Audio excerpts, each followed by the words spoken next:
Good morning, I'm Craig Negrelli. It's Wednesday, April 30th, 2025, and these are your Unbiased Updates. President Trump touts his first 100 days in office, from immigration reform to tariffs to what's ahead. Also, ceasefire terms, what Russia says it specifically wants before ending the war with Ukraine, and the skepticism voiced by Ukrainian leaders. From the Straight Arrow News Studio, bringing the stories that matter to you from across the United States and around the world, these are today's Unbiased Updates. President Donald Trump's first 100 days of his second term are in the books, and they culminated with a rally in Michigan, as well as a one-on-one sit-down interview. During his first 100 days in office, President Trump signed 142 executive orders, more than any other president. He came into his second term prepared, signing 26 orders on day one. They cover everything from sweeping immigration reform to shrinking the federal government. He only signed a total of 55 executive orders during his entire first term. President Trump has also reversed 100 of former President Joe Biden's executive orders, many of those related to climate change, the COVID-19 pandemic, and diversity, equity, and inclusion programs. So far in his second term, the president has signed 5 bills into law. That's less than during his first term, when he signed 28 new laws in his first 100 days. The second Trump administration is facing more than 200 lawsuits stemming from his executive orders, as well as other administrative actions. And according to the latest polling, President Trump's approval rating is the lowest it's been since taking back the Oval Office. An NPR PBS Marist poll released Tuesday has his approval rating at 42%, though supporters say Donald Trump has reignited a movement in the United States. On his 100th day in office, President Trump sat down at ABC News to talk about everything from tariffs and the Department of Government Efficiency to immigration reform, in which he says the border is now closed. The law requires that every single person who is going to be deported gets a hearing first. Well, you acknowledge that? I'll have to ask the lawyers about that. All I can say is this.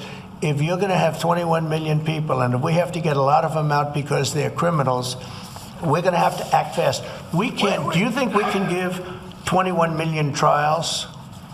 Let's say each trial takes 2 weeks. Is that what you want us to do? The law is the law, million? Sir. The law is the law, and you're the law sworn doesn't to say anything uphold it. about trials. No, not trials, hearings. During that interview, President Trump also defended DOJ's moves to dismantle or shut down many government agencies and his global tariffs, especially the 145% levy on goods coming in from China. The president also held a rally in Michigan, announcing a new fighter jet mission for Selfridge Air National Guard Base, which had been at risk of possibly closing. And he talked about what's ahead. We've done this all in 14 weeks. That's one. Remember that. 100 days. We've done all of the things that I named and a lot more. And we're counting, and it's going to be better. Wait till you see the results of some of the things that we're doing.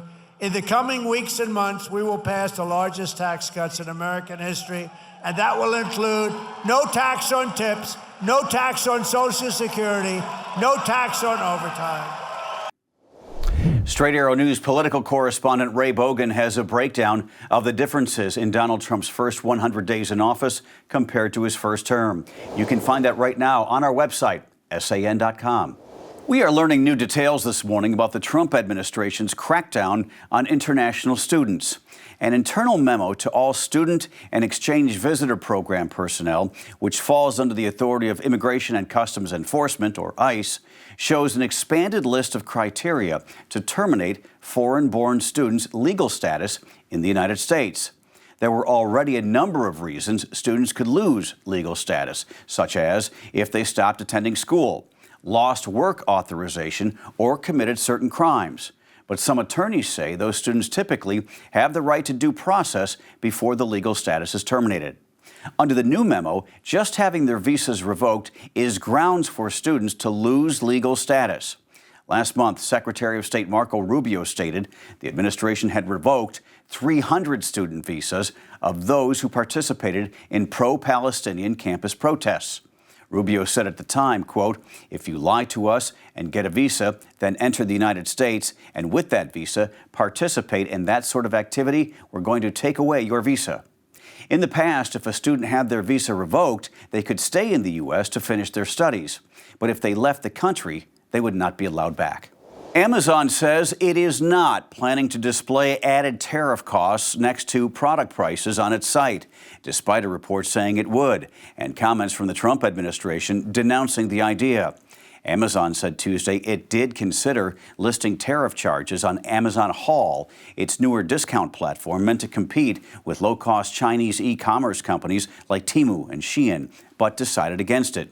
Meantime, UPS announced Tuesday it plans to slash about 20,000 jobs and close more than 70 facilities as it reduces the amount of Amazon shipments it handles. Despite how it may appear, the decision is not related to increasing prices from the Trump tariffs, but part of a previously announced consolidation plan.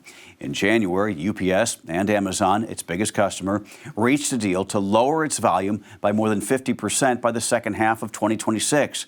As UPS says, it is focusing on increasing its domestic operations and profitability.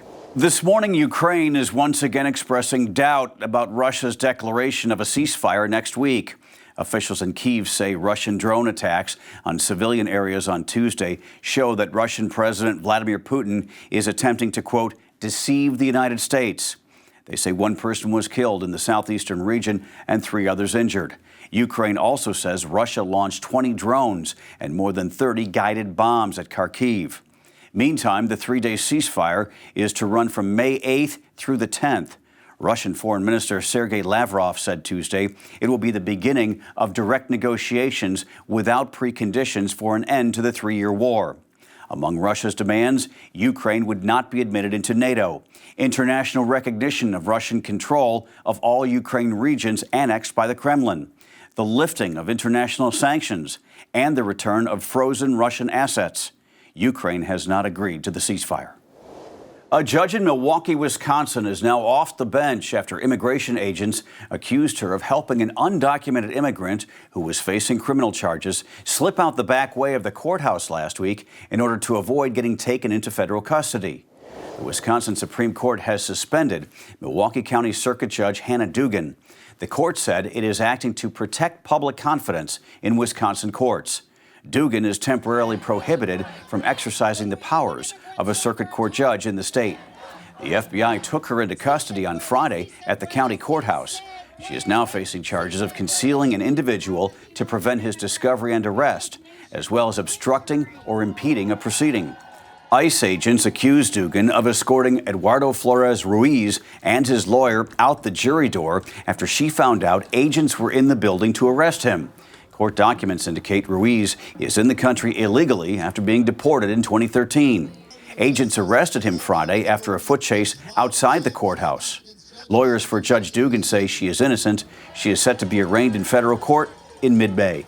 Finally this morning, you may have already noticed, we have a new look here at Straight Arrow News. But it's more than just a makeover. It's a better way to get the news. We're putting an emphasis on giving you the facts first and putting every story into context about why it's so important.